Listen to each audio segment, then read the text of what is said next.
Roles అని చెప్పలేను కానీ చాలా చదివాను, చాలా చూసాను. చాలా మంది నా వెనకాల మాట్లాడడం గానీ, డైరెక్ట్‌గా నాతో మాట్లాడడం గానీ చూసాను.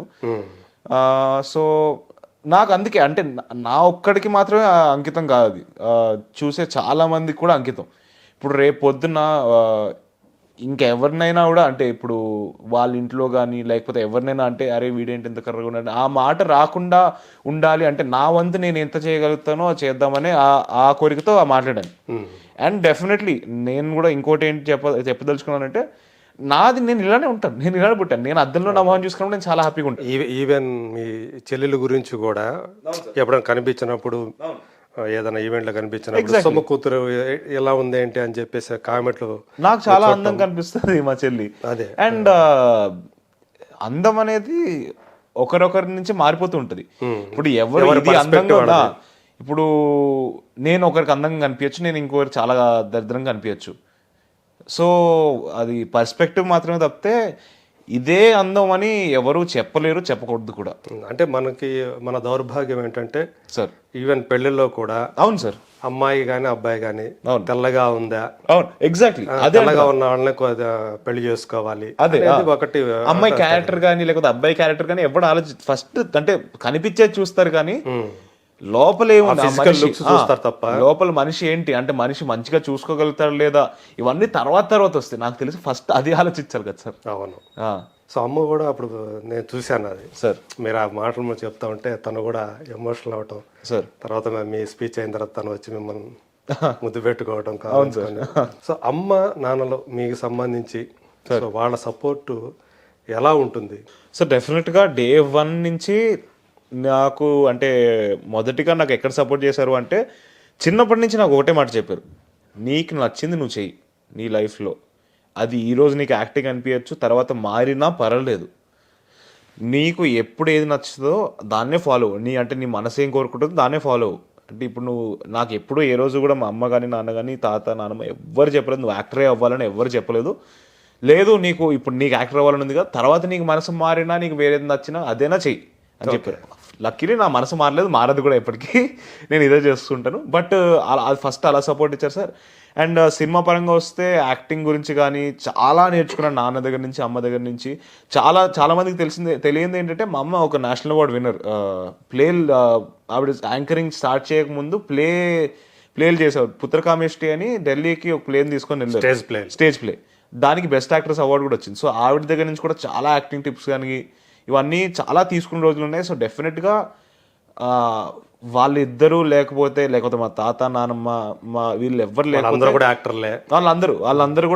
వీళ్ళందరూ లేకపోతే నేను ఈరోజు అంటే ఇప్పుడు మీరు అంటున్న యాక్టింగ్ కానీ ఇప్పుడు చూస్తున్న స్క్రీన్లో యాక్టింగ్ కానీ ఏది అయ్యి ఉండేది కాదు. డెఫినెట్గా who I am today is completely because of my family. So మీకు సంబంధించి మీ ఫ్యామిలీ అంట ఒక మీడియాలోని కొంతమంది పని కట్టుకొని ప్రచారాలు చేయటం అమ్మ గురించి నాన్న గురించి ఇవన్నీ కూడా అలా జరుగుతున్నప్పుడు పిల్లలుగా మీకు దాన్ని ఎదుర్కోవడం అనేది ఎలా అనిపిస్తుంది?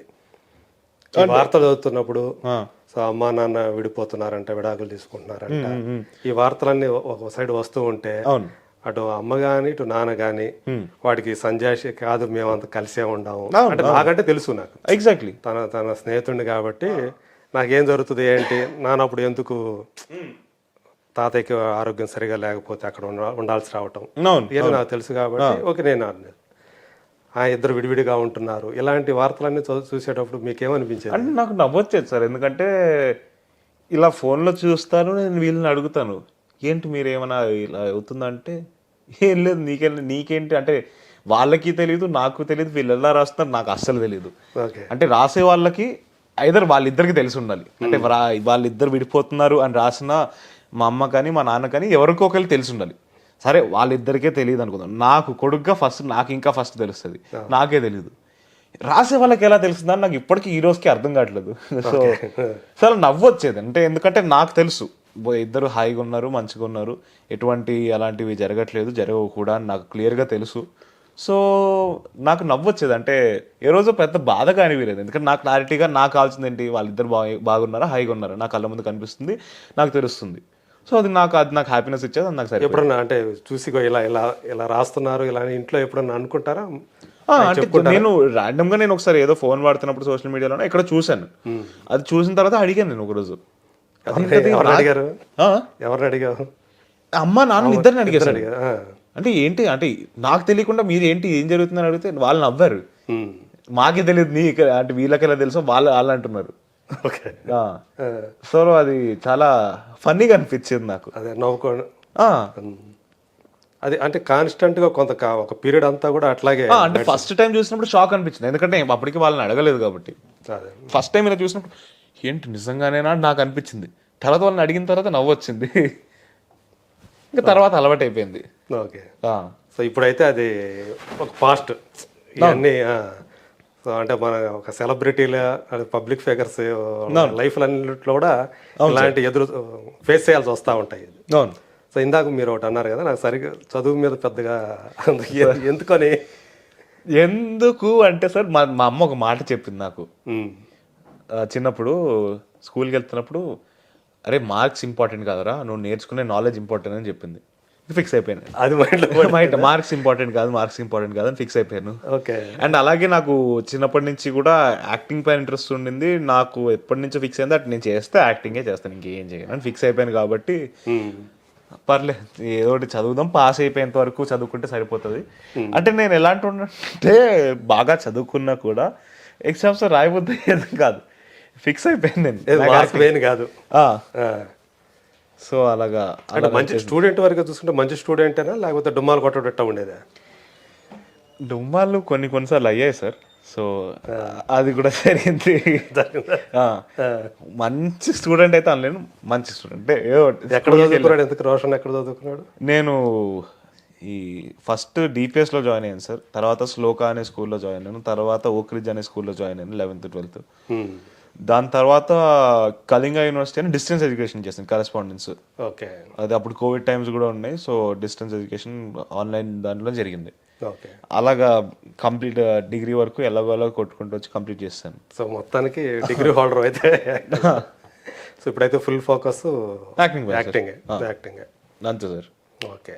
సో మీకు ఒక యాక్టర్గా కానివ్వండి, ఒక పర్సనాలిటీ పరంగా కానివ్వండి, రోల్ మోడల్ అంటే ఎవరని అనుకోవచ్చు? సార్ చాలామంది ఉన్నారు సార్, బట్ ప్రైమరీగా నాకు ఇన్స్పిరేషన్ ఇచ్చేది మా అమ్మ మా నాన్న. అంటే వాళ్ళు పడిన కష్టాలు నేను కళ్ళారా చూశాను. అంటే నాకు క్లోజెస్ట్ ప్రాక్సిమిటీలో వాళ్ళ అంటే జర్నీని చూశాను నేను. సో నాకు మా అమ్మ నాన్న, మా తాత, మా నాన్నమ్మ వీళ్ళందరి జర్నీలు నేను అంటే నాకన్నా దగ్గరగా ఇంకెవరు చూసి ఉండకపోవచ్చు. సో ఈ నలుగురు కన్నా నాకు ఇంకెవరు దీనికి మించి ఇన్స్పిరేషన్ ఎవరు లేరు. డెఫినెట్గా చాలా మంది ఉన్నారు, బట్ ఈ నలుగురే సార్ నాకు మేజర్ ఇన్స్పిరేషన్. మీ ఇంట్లో వాళ్ళే? అవును సార్, మీ వాళ్ళే. అవును. అదే. సో వాళ్ళ ప్రోత్సాహము సార్, ఆ సపోర్ట్ తోటే మీరు సో ముందుకు వెళ్ళాలని. అవును సార్. ఇంకా కావాల్సింది ఏముంది, ఇక అమ్మ నాన్నలు ఇద్దరు కూడా అదే ఫీల్డ్లో ఉండటము. అవును సార్. సో అర్థం చేసుకునే వాళ్ళు ఉంటారు. అవును అవును. సో అట్లా మీ కెరీర్ని బిల్డ్ చేసుకోవాలని చెప్పేసి ప్లాన్ చేసుకుంటున్నారు. అంతే సార్. ప్లానింగ్ అయితే ఉంది కదా? ఉంది సార్. కెరీర్ ప్లానింగ్ అయితే ఉంది కదా? ఉంది. సో ఒకవేళ అంటే హీరోగా అంటే ఎవరికైనా హీరో కావటం, తర్వాత స్టార్ హీరో కావటం అనేది, సో ఈ ప్రాసెస్లో మీ నుంచి కూడా ఏమైనా ఒక ప్రొడక్షన్ హౌస్ ఏమైనా వచ్చే అవకాశం ఉందా? అట్లాంటిది ఏదైనా ఎప్పుడన్నా? నాకు డెఫినెట్గా ఇంట్రెస్ట్ ఉంది సార్. అంటే లైక్ అంత డబ్బులు సంపాదించిన తర్వాత ఆలోచన పెట్టుకుంటా, బట్ ఇప్పటివరకు అయితే అంత డబ్బులు నేను సంపాదించలేదు. బట్ నాకు ఇంట్రెస్ట్ ఉంది సార్, ఎందుకంటే నాకు ఒక ఆపర్చునిటీని క్రియేట్ చేయాలని ఉంది జనాలకు కానీ, వేరే బయట నుంచి వచ్చే వాళ్ళకి కానీ. చాలా మందికి అంటే ఇప్పుడు నాకు ఒక మనిషి ఒక మాట చెప్పాడు, privilege is the umbrella that you keep others you don't have the privilege for అని. సో ఆ అంబ్రెల్లాని అలా పట్టుకొని తీసుకెళ్ళాలని ఉంది. సో ఆ డబ్బులు సంపాదించిన తర్వాత డెఫినెట్గా నాకు కూడా ఒక ప్రొడక్షన్ హౌస్ పెట్టాలన్న కోరిక ఉంది. ఓకే. సో అది ఎప్పుడవుతుందో తెలియదు కానీ ఆ ఐడియా అయితే ఉంది sir. Sun, celebrating 20 years of excellence in education. Come join us.